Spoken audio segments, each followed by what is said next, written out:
Baik, jumlah kehilangan pengeluaran ekonomi Malaysia pada suku pertama 2020 adalah sebanyak 22.8 bilion ringgit yang disebabkan oleh pelaksanaan Perintah Kawalan Pergerakan PKP dan juga pandemik COVID-19. Dan pertumbuhan ekonomi Malaysia pada suku pertama dijangka berada dalam julat 3.9% hingga 4.2%. Dan berdasarkan senario itu, kita mahu mengupas dan membincangkan lebih lanjut mengenai perkara ini.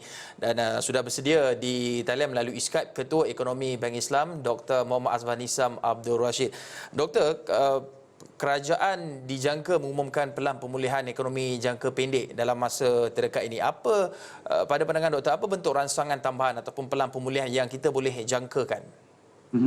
Okey, saya fikir fokus yang akan kerajaan untuk merancangkan lagi kegiatan ekonomi di peringkat domestik.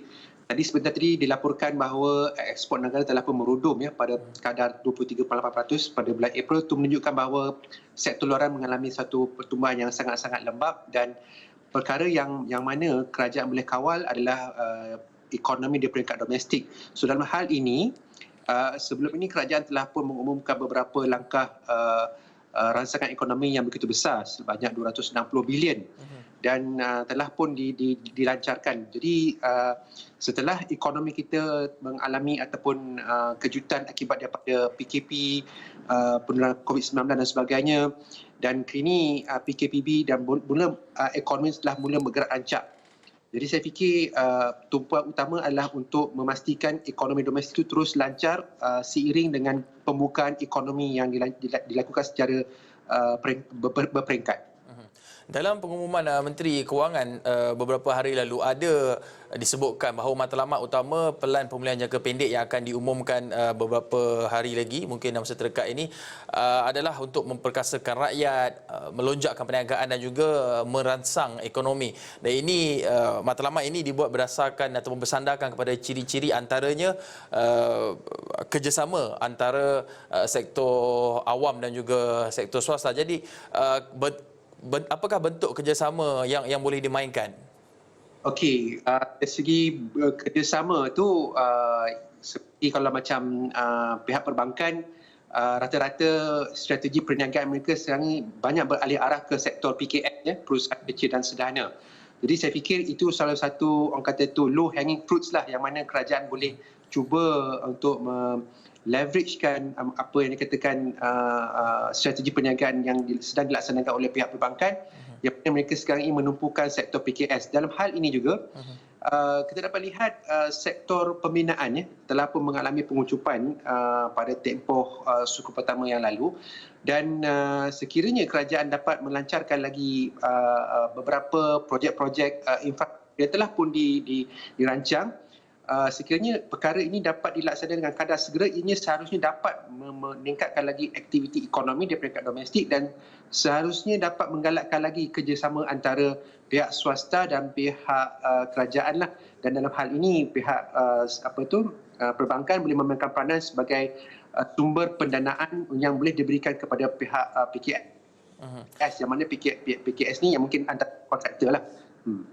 Doktor, kalau kita lihat penguncupan ekonomi ini secara tidak langsung kesannya mengakibatkan berlakunya pengangguran. Malah Malaysian Institute of Economic Research juga ada meramalkan bahawa kadar pengangguran akan terus meningkat daripada 3.5% ketika ini kepada 9.2% menjelang akhir tahun ini. Dan ini kita lihat, kita semua maklum bahawa pengangguran itu sesuatu yang tidak dapat dielakkan. Tetapi bagaimana kita boleh sediakan diri ataupun menyediakan pelan awal untuk mengurangkan impaknya? Okey, sebelum ini kerajaan pun telah mengamalkan atau melancarkan program seperti subsidi upah dan sebagainya. Itu seharusnya dapat membantu sikit sebanyak untuk mengurangkan kesan pengangguran. Sekurang-kurangnya dapat memberi insentif untuk para majikan untuk mengekalkan pekerja mereka. Dalam hal pengangguran yang seterusnya pula, saya fikir menyediakan peluang bagi PKS utamanya untuk mereka beralih arah ke sektor yang lain. Contoh, bagi mereka yang sebelum ini beroperasi dalam sektor pelancongan, mereka ingin boleh menceburkan diri ke dalam bidang yang lain seperti agro makanan sebagai contohnya. Jadi peralihan itu saya kira perlu diurus, perlu ditadbir, dan dalam hal ini pihak kerajaan yang terbaik dalam menyediakan peluang bagi mereka untuk beralih arah dari segi sektor perniagaan. Dan saya kira itu sekiranya dapat dilakukan dengan baik, seharusnya dapat mencipta banyak lagi peluang pekerjaan. Kerana kita lihat sektor agro makanan banyak dia punya kata itu peluang-peluangnya, kerana kita ni terlampau banyak bergantung pada sektor import. Contoh kalau macam beras, tahap sari diri 70%, 30% itu perlu diimport.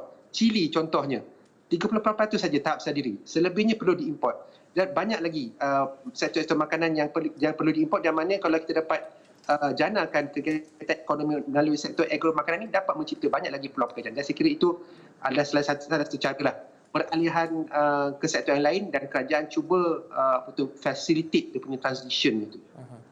Doktor, kita sebut maklum sesebuah perniagaan perlu diversify perniagaan mereka dalam usaha untuk mereka terus survive keadaan ketika ini. Tapi dalam masa sama, untuk kita melihat dalam gambaran lebih luas lagi, adakah situasi ketika ini ada sesuatu yang sukar untuk ekonomi Malaysia pulih?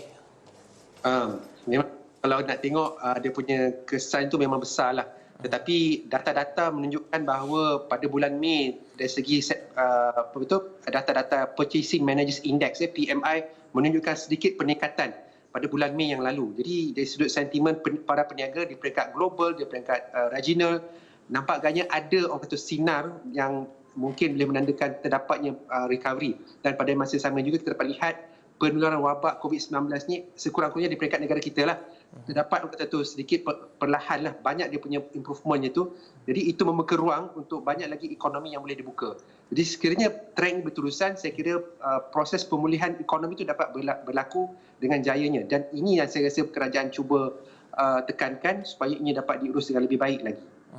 Doktor, dalam masa sama juga kita lihat sejak pada awal sudah ada beberapa pakej, maksudnya pakej bantuan prihatin, kemudian ada untuk pakej khas untuk PKS, dan dalam masa beberapa hari lagi dijangka akan ada pengumuman pelan pemulihan jangka pendek, dan mungkin melihat kepada jangka masa panjang untuk kita kembali seperti sebelum ini dan juga lebih kukuh ekonominya. Adakah jika sekiranya kerajaan berhasrat untuk umum mungkin pelan ransangan tambahan, apakah mungkin bentuk dan sifat pelan ransangan yang akan diumumkan sekiranya ada keperluan untuk berbuat demikian? Kalau dari segi jangka pendek, tadi saya sebutkan sektor pembinaan lah. Kerajaan perlu lancarkan, perlu giatkan pemberian kontrak-kontrak supaya berlaku kegiatan ekonomi dalam sektor pembinaan, yang mana ia akan memberi kesan rantaian kepada sektor-sektor yang lain. Itu satulah. Kedua, kita perlu akui bahawa terdapatnya apa yang dikatakan new normal. New normal maksudnya, contoh yang saya dapat lihat, work from home contohnya. Tapi prerequisite, prasyarat untuk work from home ni untuk berjaya dilakukan adalah saya nampak data ataupun sektor telekomunikasi itu perlu diperkasakan.